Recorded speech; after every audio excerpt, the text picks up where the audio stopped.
Una de las pruebas más contundentes de que la Biblia es la palabra de Dios son las profecías cumplidas. Las predicciones bíblicas testifican, por un lado, que la Biblia no es de origen humano, aun cuando fue escrita por hombres, y por el otro lado, que el Dios que inspiró a esos hombres es veraz. Nuestro Dios es fiel. Todo lo que Él ha prometido se cumplirá, así como todas sus advertencias. Y en la mañana de hoy comenzaremos a estudiar uno de los testimonios más elocuentes de la fidelidad de Dios a su palabra, la famosa profecía de las 70 semanas que encontramos en Daniel capítulo 9. Libro de Daniel, capítulo 9, y vamos a estar estudiando en nuestra serie consecutiva de estudios en este libro, los versículos 24 al 27. Pero antes de leer este pasaje, debo recordar, a modo de introducción, que esta profecía extraordinaria fue la respuesta de Dios a la oración de Daniel en favor de su pueblo cuando se acercaba el fin del cautiverio. Los judíos fueron llevados al exilio por Nabucodonosor, rey de Babilonia, en el 605 a.C., y a través del profeta Jeremías, Dios había revelado que ese cautiverio duraría 70 años. Han transcurrido ya unos 68 años desde que Daniel fue llevado a Babilonia, siendo apenas un joven adolescente de unos 15 años de edad, por lo que él sabía que el cautiverio debía estar llegando a su fin. Y es esto lo que lo mueve a orar, pidiendo por el retorno de los exiliados y la restauración del verdadero culto de adoración a Dios en el templo de Jerusalén. Y Dios respondió su oración. Tan pronto Daniel comenzó a interceder por su pueblo, el Señor le envió respuesta a través de un ángel. En Daniel capítulo 9, los versículos 20 al 23 que estudiamos el domingo pasado, dice así: aún estaba hablando y orando y confesando mi pecado y el pecado de mi pueblo Israel, y derramaba mi ruego delante de Jehová mi Dios por el monte santo de mi Dios. Aún estaba hablando en oración cuando el varón Gabriel, a quien había visto en la visión al principio, volando con presteza vino a mí como a la hora del sacrificio de la tarde. Y me hizo entender, y habló conmigo diciendo: Daniel, ahora he salido para darte sabiduría y entendimiento. Al principio de tus ruegos fue dada la orden, y yo he venido para enseñártela, porque tú eres muy amado. Entiende pues la orden y entiende la visión. Gabriel fue enviado para dar a Daniel sabiduría y entendimiento. Y es en ese contexto que le revela la famosa profecía de las 70 semanas que comenzaremos a estudiar a partir de hoy. Daniel capítulo 9, versículos 24 al 27. He aquí la profecía. 70 semanas están determinadas sobre tu pueblo y sobre tu santa ciudad, para terminar la prevaricación, poner fin al pecado, expiar la iniquidad, para traer la justicia perdurable y sellar la visión y la profecía y ungir al santo de los santos. Sabe pues y entiende que desde la salida de la orden para restaurar y edificar a Jerusalén hasta el Mesías príncipe habrá 7 semanas y 62 semanas. Se volverá a edificar la plaza y el muro en tiempos angustiosos. Y después de las 62 semanas se quitará la vida al Mesías, mas no por sí. Y el pueblo de un príncipe que ha de venir destruirá la ciudad y el santuario, y su fin será con inundación, y hasta el fin de la guerra durarán las devastaciones. Y por otra semana confirmará el pacto con muchos. A la mitad de la semana hará cesar el sacrificio y la ofrenda. Después, con la muchedumbre de las abominaciones vendrá el desolador, hasta que venga la consumación y lo que está determinado se derrame sobre el desolador. Como decíamos el domingo pasado, este es uno de los pasajes más difíciles de todo el Antiguo Testamento y probablemente de toda la Biblia. Se trata de una profecía extraordinaria, pero al mismo tiempo bastante compleja, como veremos a medida que avancemos en el estudio del texto. Sin embargo, Aunque el pasaje posee cierto grado de dificultad, eso no oscurece en nada el contenido esencial de su mensaje. Y como veremos en los próximos domingos y a partir de hoy, este texto es lo suficientemente asombroso como para movernos a postrarnos sobre nuestros rostros y dar gracias a Dios por su bendita palabra. El apóstol Pedro nos dice en su segunda carta que hacemos bien en estar atentos a la palabra de Dios, como a una antorcha que alumbra en lugar oscuro hasta que el día esclarezca y el lucero de la mañana salga en vuestros corazones. ¿Y por qué debemos prestar tal atención a la palabra de Dios? Dice Pedro, entendiendo primero esto, que ninguna profecía de la Escritura es de interpretación privada, o como dice la versión internacional, que ninguna profecía de la Escritura surge de la interpretación de nadie, porque nunca la profecía fue traída por voluntad humana, sino que los santos hombres de Dios hablaron siendo inspirados por el Espíritu Santo. Estas profecías bíblicas llegaron a nosotros a través de los escritos de algunos hombres. Pero lo que ellos escribieron no fue el producto de su imaginación, no fue el producto de su elucubración personal, sino que fueron guiados, movidos soberana y eficazmente por el Espíritu Santo. Eso es lo que Pedro nos dice aquí. De modo que el producto que tenemos en nuestras manos no es palabra de hombres, es palabra de Dios, inerrante, infalible y perfecta. Con esto en mente, pasemos a estudiar esta porción de las Sagradas Escrituras y para comenzar, para introducirnos en este océano de cosas, pienso que será muy útil si podemos tener una perspectiva global de su contenido antes de entrar a considerar el texto en todos sus detalles. Un entendimiento claro del mensaje esencial contenido en esta profecía nos ayudará enormemente en la comprensión de cada una de sus partes. Así que en esta mañana nos limitaremos a dos cosas. Veremos en primer lugar un panorama general de la profecía de las 70 semanas y en segundo lugar cuál es el contenido esencial de esta profecía. Veamos entonces en primer lugar un vistazo a vuelo de pájaro de los versículos 24 al 27. Y no olviden que esta revelación fue la respuesta de Dios a la oración de Daniel. ¿Y cuál era el foco de su oración? ¿Qué fue lo que lo movió a orar? Que los 70 años de cautiverio profetizados por Jeremías estaban a punto de cumplirse y no se veía en el horizonte ningún indicativo de que el imperio medo-persa estuviese contemplando el retorno de los judíos a Jerusalén. Así que ese número 70 estaba muy claro en la mente de Daniel al interceder por su pueblo. Señor, tú dijiste a través del profeta Jeremías que este cautiverio duraría 70 años. Ya van 68 desde que yo llegué aquí. Oh Dios, aparta tu ira de tu pueblo y bendícenos por amor de tu nombre. Es en ese contexto que Gabriel le revela la profecía de las 70 semanas.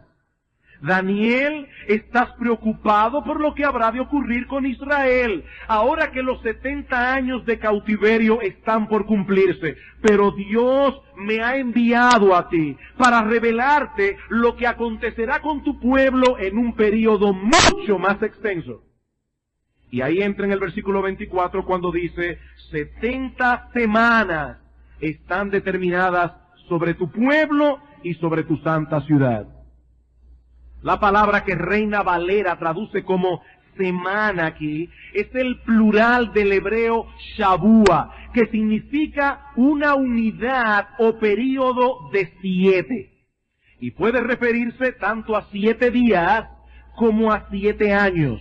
El texto dice simplemente 77 70 períodos de 7 están determinados sobre tu pueblo y sobre tu santa ciudad. Un simple cálculo matemático nos revelará que 70 por 7 son 490.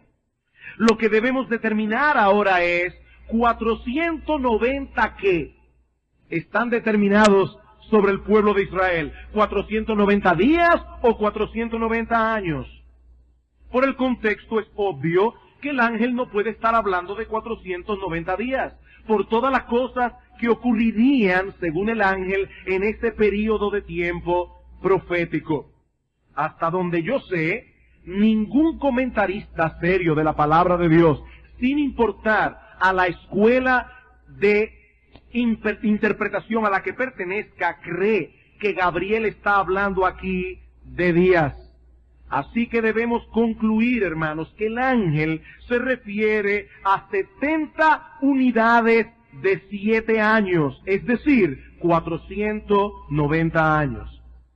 Esos años comenzarían a correr en el momento en que fuera promulgado un edicto para la restauración y edificación de Jerusalén, y concluirían con la aparición y muerte del Mesías. Noten el versículo 25. Sabe pues y entiende que desde la salida de la orden, es ahí cuando comienza a contar estos años, desde la salida de la orden para restaurar y edificar a Jerusalén hasta el Mesías príncipe, habrá 7 semanas y 62 semanas. Se volverá a edificar la plaza y el muro en tiempos angustiosos, y después de las 62 semanas se le quitará la vida al Mesías. Y debo recordar una vez más que en este momento, hermanos, no vamos a considerar la profecía en detalle. Estamos tratando simplemente de contemplarla en una vista panorámica, así que no se sienta extraño si hay cosas allí que usted no entiende, porque eso lo veremos con detalle. Ahora estamos simplemente haciendo un vuelo de pájaro a través del pasaje. Esas 70 semanas, entendiendo ya que se refiere a 70 periodos de 7 años, Gabriel las divide en 3 porciones. 3 porciones. Una de 7 semanas, es decir, de 49 años. Otra de 62 semanas, es decir, 434 años. Y una última porción de 1 semana, es decir, de 7 años.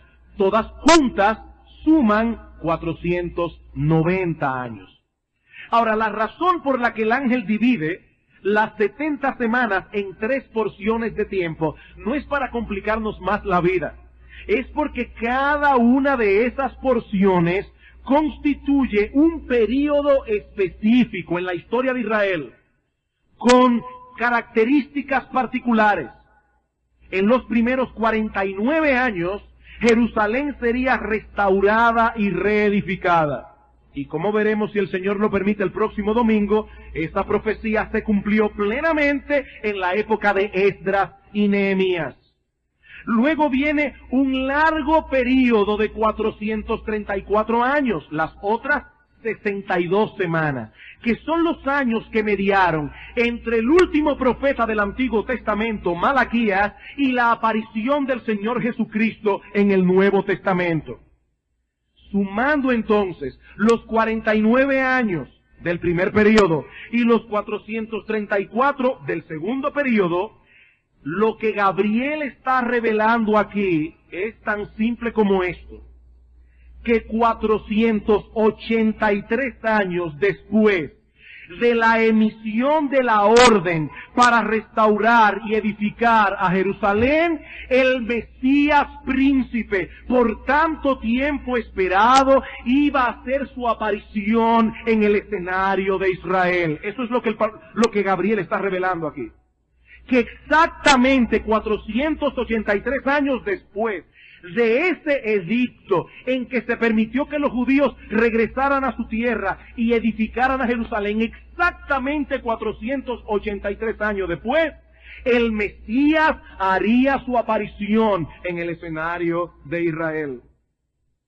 Y luego tenemos la semana número 70, en medio de la cual se le quita la vida al Mesías. Dice en el versículo 26, y después de las 62 semanas se quitará la vida al Mesías. Y finalmente, Gabriel le revela a Daniel que luego de la muerte del Mesías, y de paso como consecuencia de ella, Jerusalén será destruida de nuevo, tanto la ciudad como el templo. Versículo 26. Después de las 62 semanas se le quitará la vida al Mesías, mas no por sí, y el pueblo de un príncipe que ha de venir destruirá la ciudad y el santuario, y su fin será con inundación, y hasta el fin de la guerra durarán las devastaciones. Es de aceptación casi universal entre los estudiosos de las Escrituras, y otra vez, sin importar a la escuela de interpretación a la que pertenezca, que esa profecía se cumplió cuando Tito Vespasiano, general romano, destruyó Jerusalén en el año 70 después de Cristo. He aquí, hermanos, un panorama general, una vista a vuelo de pájaro del contenido de la profecía de las 70 semanas. Dios le reveló a Daniel lo que habría de ocurrir con su pueblo Israel muchos años hacia adelante. Daniel escribió esta profecía en el primer año de Darío. Recuerden el capítulo 9, los versículos 1 y 2. Es decir, en el año 538 antes de Cristo. Y la profecía alcanza hasta la destrucción de Jerusalén, ocurrida en el año 70 después de Cristo, es decir, 600 años más tarde de Daniel. 600 años más tarde. Como decíamos el domingo pasado, el Señor respondió la oración de Daniel mucho más abundantemente de lo que él pidió. Todo lo que Daniel quería saber era lo que iba a suceder con su pueblo de Israel luego de los 70 años de cautiverio que estaban a punto de cumplirse. Eso era todo lo que él quería saber. Y Dios no solo les revela que los judíos regresarían a su tierra, reedificarían la ciudad, sino que enfoca su atención en un evento mucho más trascendental en la historia de la redención, la aparición del Mesías. Y eso nos lleva a nuestro segundo encabezado. Ya vimos un panorama general de las 70 semanas. Veamos ahora, en segundo lugar, el contenido esencial de esta profecía. Y es obvio que el foco de atención de las 70 semanas no es el retorno de la cautividad, no es la reconstrucción de Jerusalén. Mi hermano amado, si alguien te pregunta, ¿de qué trata la famosa profecía de las 70 semanas? ¿Cuál es su contenido esencial? Tú puedes responder con estos 4 encabezados. He aquí de qué trata esencialmente esta profecía. Primero, el tiempo de la aparición del Mesías. Segundo, la obra que llevaría a cabo el Mesías. Tercero, el rechazo del Mesías. Y cuarto, las consecuencias que vendrían sobre Israel por rechazar a su Mesías. He ahí de qué trata esta profecía. El tiempo de la aparición del Mesías. 2, la obra del Mesías. 3, el rechazo del Mesías. 4, lo que iba a ocurrir con Israel por haber rechazado a su Mesías. ¿Cuál es el centro de esta profecía? Evidentemente, mis hermanos, el Mesías.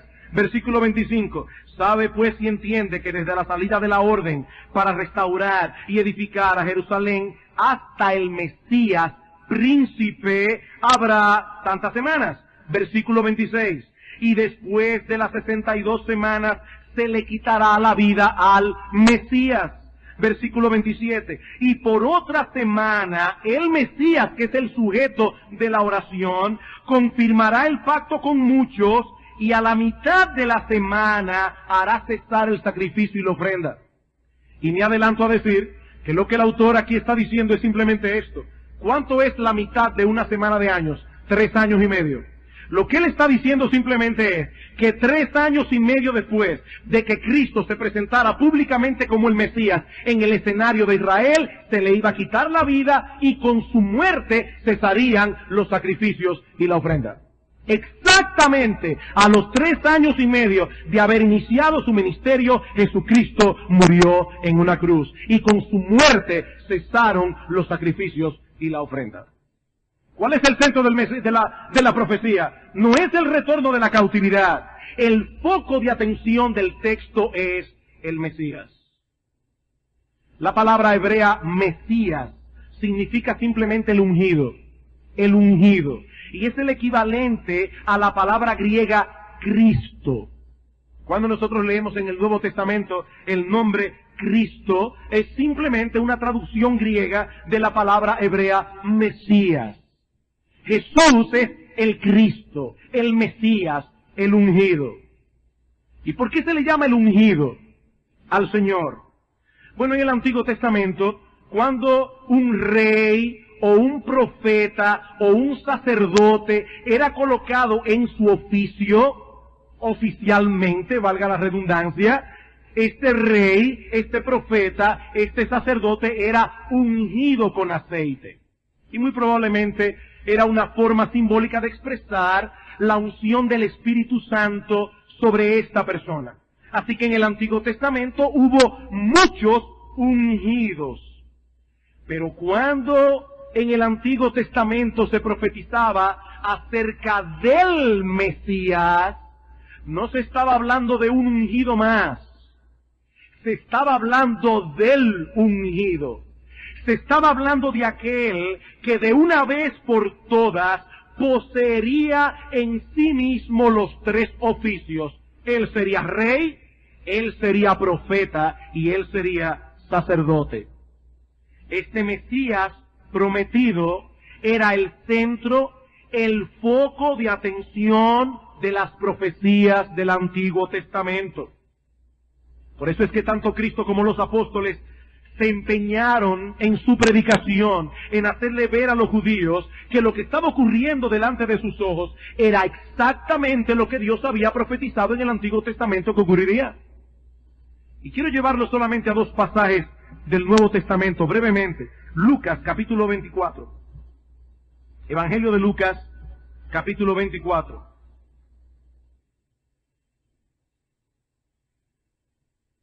Dice la Escritura que luego de la resurrección, 2 discípulos van camino a Emaús, el Señor se les aparece, pero ellos no lo reconocieron. Y comienzan a hablar y a decir que qué triste que al Mesías lo crucificaron, que al Señor lo mataron en una cruz, y que ellos creían que ese era el que habría de redimir a Israel. Y dice en el versículo 25, entonces Él les dijo, oh insensatos y tardos de corazón, para creer todo lo que los profetas han dicho. ¿No era necesario que el Cristo padeciese estas cosas y que entrara en su gloria? Y comenzando desde Moisés y siguiendo por todos los profetas, les declaraba en todas las Escrituras lo que de Él decían. Ustedes sí son tardos de corazón y no entienden lo que escribieron los profetas. Ellos hablaron de mí. Y luego más adelante en ese mismo capítulo, en el versículo 44, el Señor una vez más se aparece delante de los discípulos y les dijo, estas son las palabras que os hablé estando aún con vosotros, que era necesario que se cumpliese todo lo que está escrito de mí en la ley de Moisés, en los profetas y en los salmos. Entonces les abrió el entendimiento para que comprendiesen las Escrituras, y les dijo, así está escrito, y así fue necesario que el Cristo padeciese y resucitase de los muertos al 3er día. Eso es lo que estaba escrito. Y en Hechos capítulo 3, el apóstol Pedro está predicando aquí el Evangelio en el pórtico de Salomón, luego de haber sanado a un cojo de nacimiento, y dice en el versículo 13, Hechos 3, el Dios de Abraham, de Isaac y de Jacob, el Dios de nuestros padres, ha glorificado a su Hijo Jesús, a quien vosotros entregasteis y negasteis delante de Pilato, cuando éste había resuelto ponerle en libertad. Mas vosotros negasteis al santo y al justo, y pedisteis que se os diese un homicida, Barrabás, y matasteis al autor de la vida, a quien Dios ha resucitado de los muertos, de lo cual nosotros somos testigos. Versículo 18. Pero Dios ha cumplido así lo que había antes anunciado por boca de todos sus profetas, que su Cristo, su Mesías, había de padecer.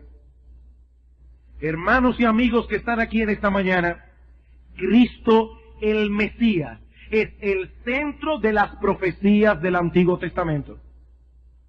Desde el mismo instante en que el pecado entró en el mundo por la caída de nuestros primeros padres, Dios prometió un Redentor, un Mesías, un Salvador. Y poco a poco fue añadiendo información en su palabra acerca de este gran Salvador que habría de venir. En Génesis capítulo 3, versículo 15, y no lo busquen porque vamos a ir bien rápido ahora, encontramos la primera información concerniente al Mesías. Y allí Dios revela que sería un miembro de la raza humana. El Redentor no sería un ser angelical. Dios no enviaría a un ángel a redimirnos, sino a uno nacido de mujer. Pero luego más adelante, en Génesis 12, en Génesis 15, 17, Dios revela que de todos los seres humanos que poblaban el planeta, Él había escogido a Abraham y a su descendencia, es decir, al pueblo de Israel, para que de esta nación naciera el Mesías. Dios hizo un pacto con Abraham y le promete que en él serían benditas todas las familias de la tierra.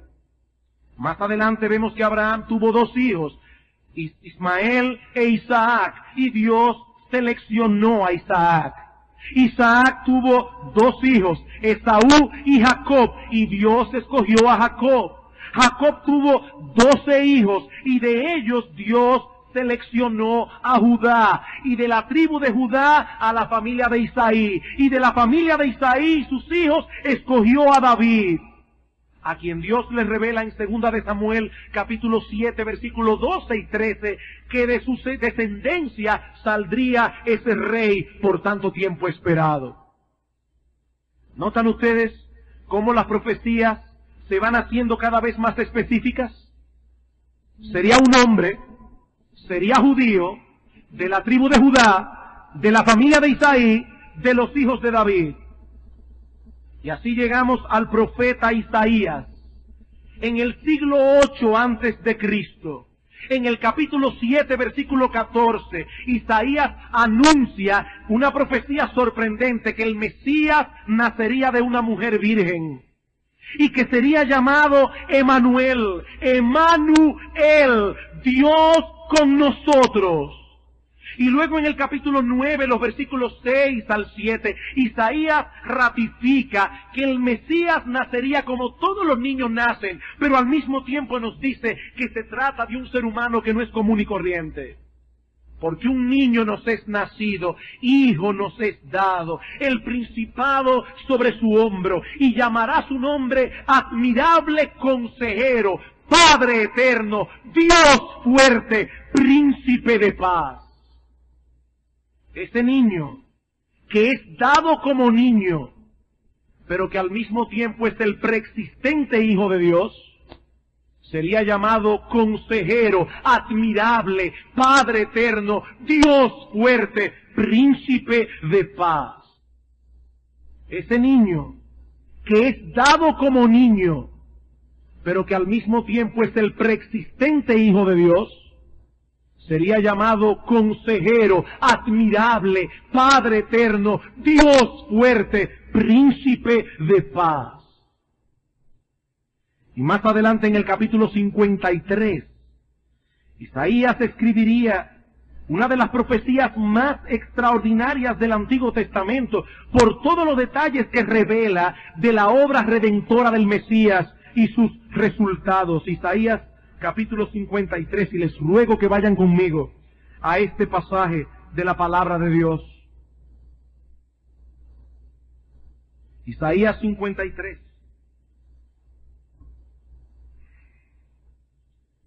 Luego que habla de cómo Cristo sería despreciado, desechado, dice en el versículo 4, ciertamente llevó Él nuestras enfermedades, sufrió nuestros dolores, nosotros le tuvimos por azotado, por herido de Dios y abatido. Mas Él herido fue por nuestras rebeliones, molido por nuestros pecados, el castigo de nuestra paz fue sobre Él, y por su llaga fuimos nosotros curados. Todos nosotros nos descarriamos como ovejas, cada cual se apartó por su camino, mas Jehová cargó en Él el pecado de todos nosotros. Angustiado Él y afligido no abrió su boca. Pilato le preguntaba y Cristo no le respondió ni media palabra.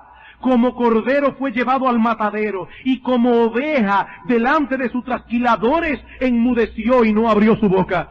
Cuando Cristo se apareció en el escenario de Israel a ser bautizado, ¿qué dijo Juan el Bautista? He ahí el Cordero de Dios que quita el pecado del mundo. Como cordero fue llevado al matadero. Por cárcel y por juicio fue quitado. Hablando de cómo Él sería juzgado injustamente, que siendo un hombre inocente fue declarado culpable. Y su generación, ¿quién la contará? Y la traducción hebrea allí es más o menos esto. Va a ser juzgado en un juicio injusto, pero nadie meterá su mano por él. Nadie abrirá su boca para defenderle. Porque fue cortado de la tierra de los vivientes y por la rebelión de mi pueblo fue herido.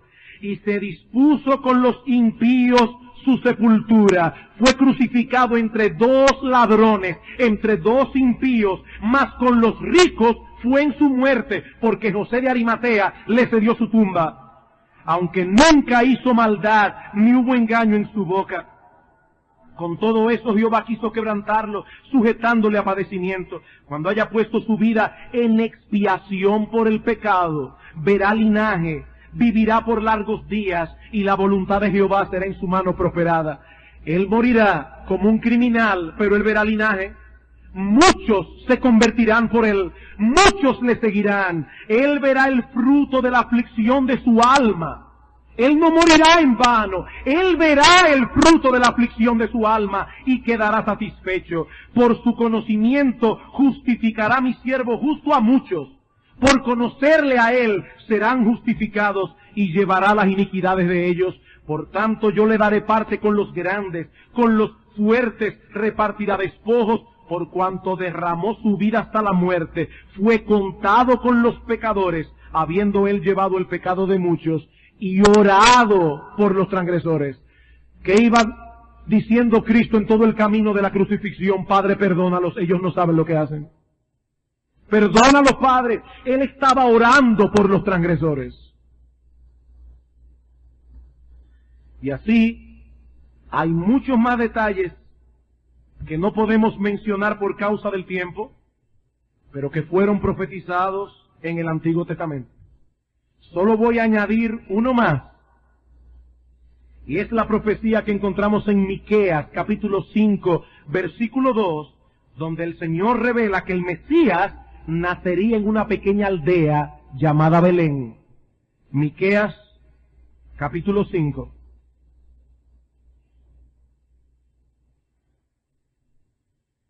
Versículo 2. Pero tú, Belén Efrata, pequeña para estar entre las familias de Judá, de ti me saldrá el que será Señor en Israel, y sus salidas son desde el principio, desde los días de la eternidad. Qué paradójico. De ti saldrá, en ti nacerá aquel que será Señor en Israel. Pero dice, no te pierdas en esto. Su salida realmente es desde los días de la eternidad. Nacerá como un niño en Belén, pero Él es eterno. Pero Él es eterno, el preexistente Hijo de Dios. Es de ese Mesías, tan ampliamente profetizado en el Antiguo Testamento, del que habla Gabriel a Daniel en su famosa profecía de las 70 semanas. Indicando ahora en Daniel capítulo 9 el tiempo, si lo querían más preciso, el tiempo en que ese Mesías iba a aparecer en el escenario de Israel. Ya todo, aparte de todo lo que se ha profetizado de él, ahora el ángel revela a Daniel el tiempo en que ese Mesías hará su aparición pública en el escenario de Israel. Dios fue desvelando el misterio poco a poco, añadiendo dato tras dato, dato tras dato, sobre ese Redentor que habría de salvar a su pueblo de las consecuencias del pecado. Sería un miembro de la raza humana, un descendiente de Abraham, de la tribu de Judá, de la familia de David, nacería de una virgen en la aldea de Belén y sería llevado a la muerte como un criminal, aunque como dice Isaías, nunca hizo maldad ni hubo engaño en su boca. Y repito que no tenemos el tiempo para continuar enumerando muchas otras profecías del Antiguo Testamento, pero fueron profetizadas. Que sería traicionado por uno de los suyos, vendido exactamente por 30 piezas de plata, dice en Zacarías capítulo 11, versículos 12 y 13, que ese dinero sería arrojado en la casa de Dios, que sus manos y sus pies serían horadados, que se repartirían sus vestidos, que le darían hiel y vinagre en medio de su sed. Todo eso estaba predicho en el Antiguo Testamento. No puede haber duda alguna. No puede haber duda alguna en cuanto a la identidad de ese Mesías prometido y tan ampliamente profetizado en el Antiguo Testamento. No puede haber dudas. Nuestro Señor Jesucristo nació en el tiempo preciso, en la nación precisa, en la familia precisa, en la aldea precisa y de la mujer precisa, una virgen de Israel.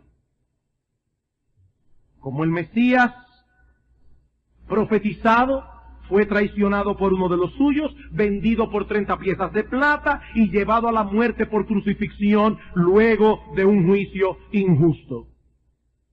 Alguien contabilizó que en las 24 horas, solo en las 24 horas que mediaron entre la traición de Judas y la muerte de Cristo en la cruz, se cumplieron 29 profecías del Antiguo Testamento. En esas 24 horas. Pero también como había sido profetizado, y gloria a Dios por eso, el Señor se levantó victorioso de la tumba al tercer día, habiendo consumado la obra de salvación. Y conforme a la profecía, Él ha visto el fruto de la aflicción de su alma y ha quedado satisfecho porque millones de pecadores a lo largo de la historia han confiado en Él para el perdón de sus pecados y han recibido la gracia y el don de la vida eterna. Y si seguimos predicando su evangelio, 2000 años después, es porque tenemos la plena convicción de que muchos otros, por esa misma gracia, vendrán a la fe y al arrepentimiento. Porque ni una sola alma, ni una sola por la que Cristo derramó su bendita sangre en la cruz, se perderá. Ni una sola. En los próximos domingos, si el Señor lo permite, vamos entonces a estudiar la profecía de las 70 semanas. Porque hoy solamente vimos un vistazo general y su contenido esencial. Pero si el Señor lo permite, en los próximos domingos veremos este texto más detalladamente y los elementos que componen esta sorprendente predicción mesiánica. Por el momento, solo quiero traer 3 aplicaciones prácticas a modo de conclusión. 3 aplicaciones prácticas. ¿Qué nos enseñan todas estas profecías cumplidas? Y de manera particular, la de las 70 semanas. En primer lugar, nos muestran la dureza del corazón humano. En primer lugar, nos muestran la dureza del corazón humano. Los judíos que instigaron a la multitud para que Cristo fuera crucificado conocían las Escrituras. Cuando Jesús era un niño recién nacido, y Herodes mandó a buscar a los escribas para preguntarle dónde estaba supuesto a nacer el Cristo, ellos respondieron de inmediato, en Belén, porque así lo profetizó el profeta Miqueas. Ellos lo sabían. Ellos sabían que esa profecía hablaba de Cristo. Pero aún así, teniendo las Escrituras en las manos, conociendo todas estas profecías concernientes al Cristo, aún así le crucificaron. Y todavía al día de hoy los judíos continúan leyendo el Antiguo Testamento, y a pesar de que hubo un hombre que cumplió todas estas predicciones, aún así permanecen en incredulidad. Mi amigo que estás aquí sentado en esta mañana, déjame decirte algo de todo corazón. No es por falta de evidencias que el hombre no cree. No es por falta de evidencias que tú eres un incrédulo. Es por la dureza de tu corazón. Es por la soberbia de tu corazón. No es por falta de evidencias. El problema del hombre es que no quiere humillarse ante Dios. Es que no quiere postrarse ante la evidencia. Por eso decía Chesterton, ese gran pensador inglés del siglo pasado, convertido luego al cristianismo, decía Chesterton, no es que el cristianismo haya sido probado y hallado falto, no, es que fue encontrado difícil y dejado de probar. Ese es el problema. Los hombres piensan a priori que están mejor en su pecado y viviendo lejos de Dios, lejos de sus caminos, y por eso prefieren dejar las evidencias de lado. Por eso prefieren no pensar en todas estas evidencias claras de que Jesucristo es el Mesías, el Hijo de Dios encarnado. Pero mi amigo, óyeme bien, hay un día establecido en el plan soberano de Dios, en el que ningún ser humano podrá pasar por alto las evidencias, nunca más. En ese día toda rodilla se doblará y toda lengua confesará que Jesucristo es el Señor, para la gloria de Dios el Padre.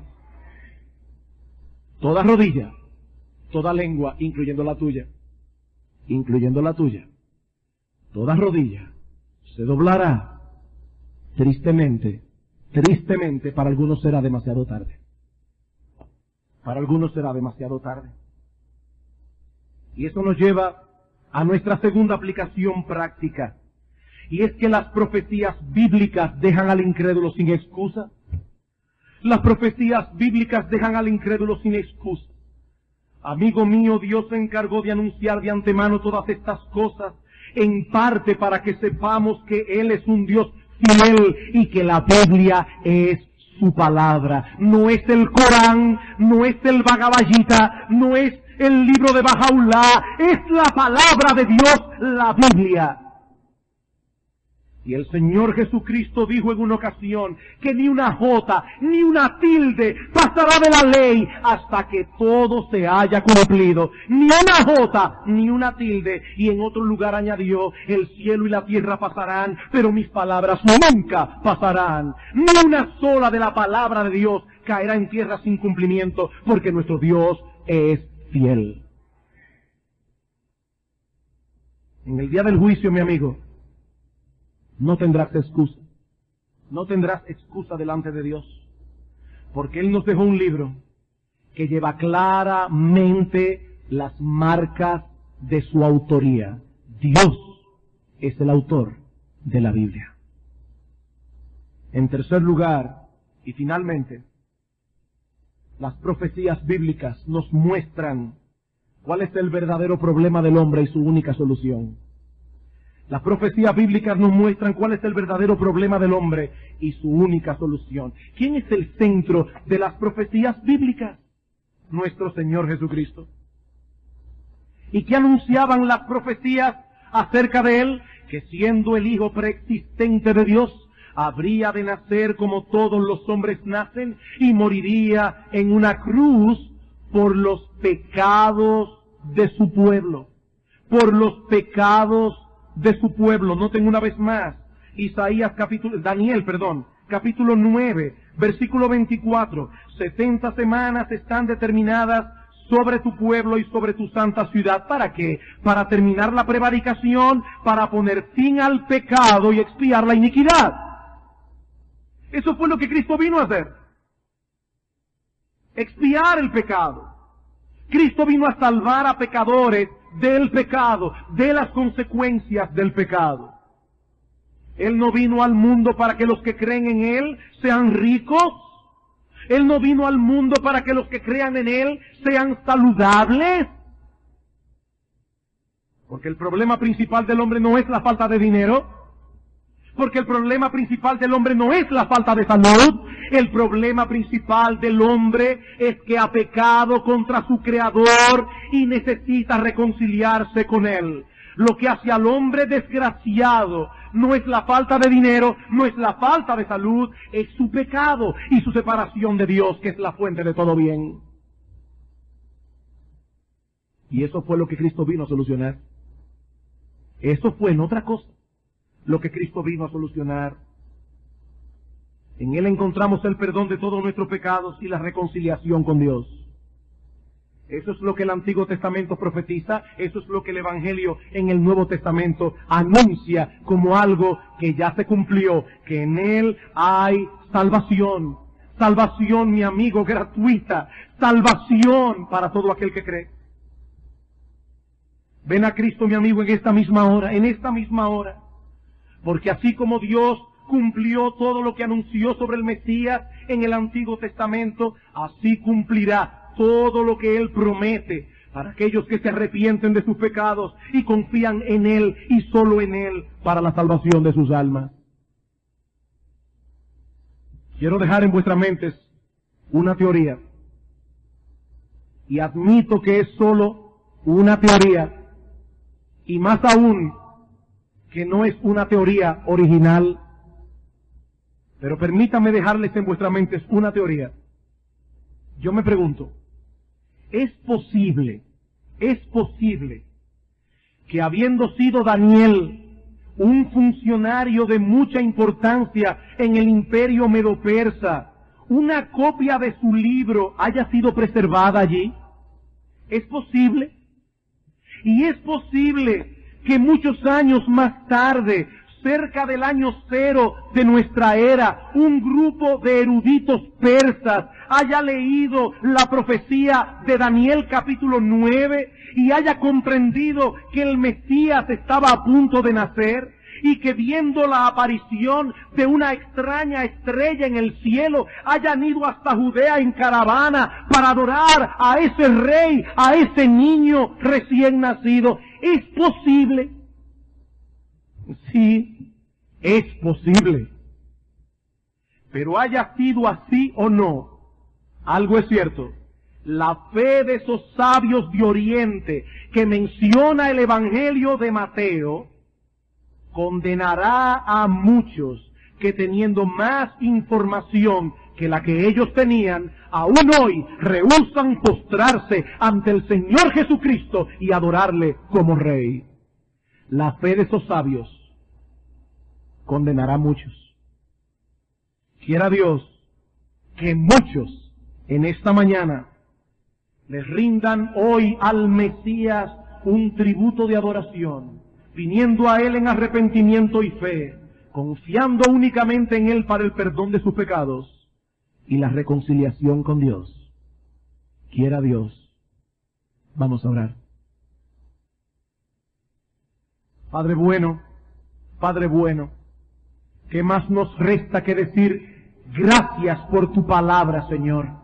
Gracias porque nuestra fe no está fundada en la imaginación de los hombres. Gracias porque nuestra fe no está fundada en aquel profeta o aquel otro profeta que se le ocurre decir algo. Nuestra fe está fundada en tu bendita palabra, que lleva en todas partes las marcas de tu autoría. A ti sea la gloria, Señor. Y ahora que esta palabra poderosa ha sido expuesta en esta mañana y hemos visto lo que se profetizaba del Mesías en el Antiguo Testamento y lo que Él cumplió en el Nuevo, te pedimos, oh Señor, ten misericordia de aquellos que están aquí sin Cristo. Ten misericordia de aquellos que no han hecho lo que esos sabios de Oriente hicieron. No se han postrado ante el Señor y le han rendido su vida completamente. Ten de ellos misericordia, oh Dios. Usa tu palabra con poder y que Cristo pueda ver hoy, aquí, en este mismo lugar, más frutos de la aflicción de su alma, para gozo de su corazón y para la gloria de tu nombre, porque te lo pedimos en Cristo. Amén.